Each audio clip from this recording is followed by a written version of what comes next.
One of the things that's made me most worried that Donald Trump is going to engage in bombing Iran is his recent assertions that they are developing a nuclear weapon and could have them in weeks or months, even though that is not what our intelligence community thinks. He reiterated that earlier today, saying they could have it in weeks. And when he was told that our intelligence agencies, which just once again reiterated that that is not the case, when he was asked about that, he said, then our intelligence community is wrong. And so this is feeling super run up to the war in Iraq. Just again, baseless belief that we have to go in there because of weapons of mass destruction. And one of the interesting sort of factional fights that developed from this was that to assert that, he had to contradict Tulsi Gabbard specifically, who had testified in March that they were not developing a nuclear weapon. And he seems dead set on the idea that she was wrong. And that was fascinating. Tulsi Gabbard maybe being pushed out of the administration because she stood for the truth for once. And we have a little bit of an update on that. But first, here is Donald Trump being asked about this disagreement.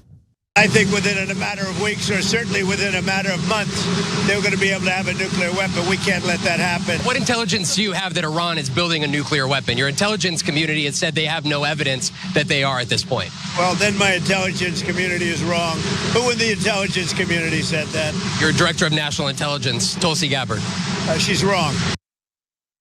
She's wrong. And remember, Tulsi Gabbard didn't just say that they don't have weapons. Like a week ago, she put out a really flashy Russian-style video about World War III. She seems to actually not want us to engage in actions that could lead to nuclear war. And so finally, you have Donald Trump, who seems to be willing to gobble up propaganda and spread it baselessly to get us into a war, and Tulsi Gabbard standing for the truth, which after the last few years is refreshing.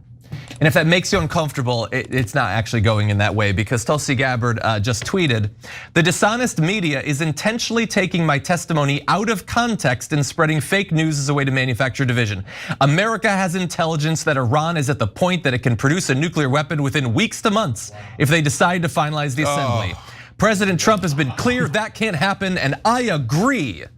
They took it out of context." She said in March, the US continues to assess that Iran is not building a nuclear weapon, and Supreme Leader Khamenei has not authorized the nuclear weapons program he suspended in 2003. Yeah. She didn't want to lose her job, that's it. This is utterly pathetic. I'm so glad you read that second comment, John, because I was about to give her credit. And I did when it first happened. I was like, I thought Tulsi was gonna be in favor of war against a Muslim country, to be honest. And so I didn't believe her that she was anti-war.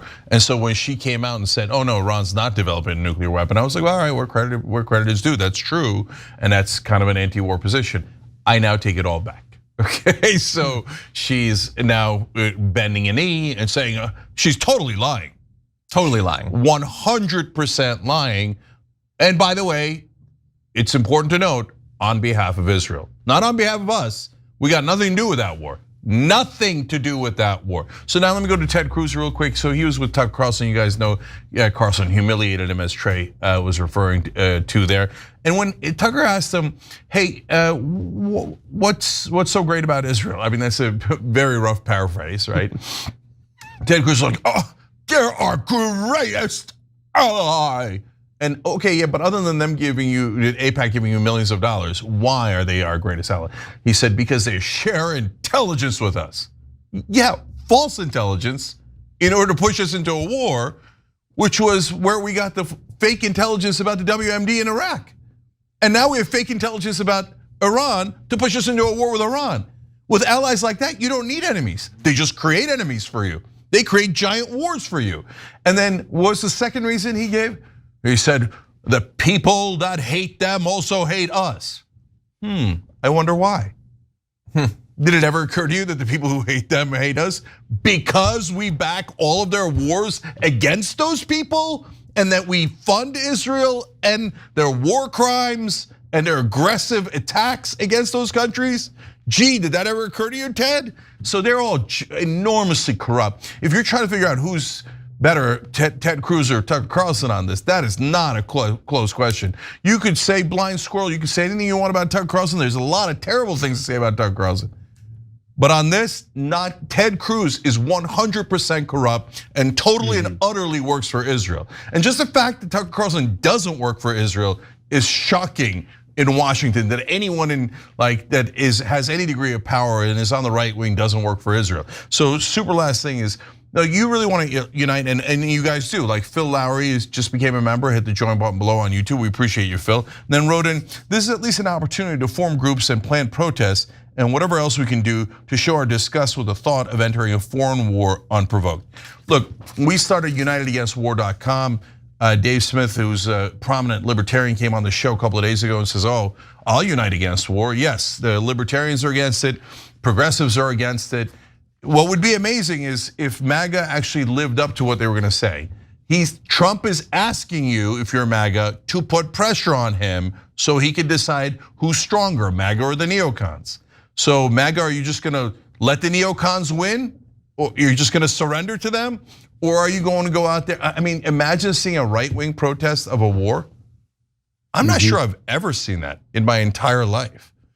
Now, I'm gonna ask you to imagine something that you're gonna have incredible difficulty imagining. Imagine a right-wing and left-wing protest together of a war. Okay, I think that's what we should do on 4th of July. Okay, but I don't know that I can get anyone else to join that protest. It might be just me out there, right? Because the left will say, no, I hate the right so much, I'll never have a beer with them, even if we're gonna ally against the war. The right will say they hate the left, and we'll all hate each other, and then Israel will win, and we'll attack Iran and get into another giant war. But I'm trying, unitedagainstwar.com. Trae, last word. Yeah, well, on that note, like John said earlier, starting to feel very run up to the war in Iraq 20 years ago or whatever, about them just pretty much baldly lying about them having weapons of mass destruction and everything. And of course, that was never true, and how back then there was no resistance to it at all. And I feel like that is an important piece of context. It makes it a little more, I don't know if interesting is the right word this time around, but obviously you guys know and remember in 2003, it was a very bloodlusty time in America. Like peace was out. It was not a big time for being pro-peace in 2003. And I know there was some opposition to it, but everybody on the right was 100% united because like we wanted vengeance, and even though they had nothing to do with it, it didn't matter. But none of that is happening right here in this scenario. And like you said earlier, more than half of MAGA is against this, and I think you're right. I think there's polling that indicates that too. I think most Americans do not want this to happen, and I don't. I'm a dyed-in-the-wool lefty. I don't really get what the problem is even supposed to be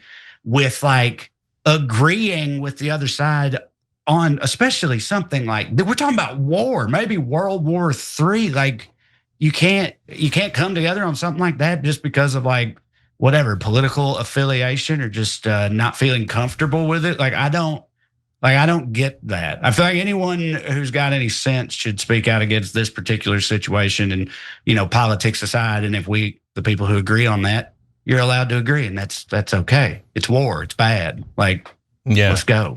And the right wing would be joining us in an anti-war protest.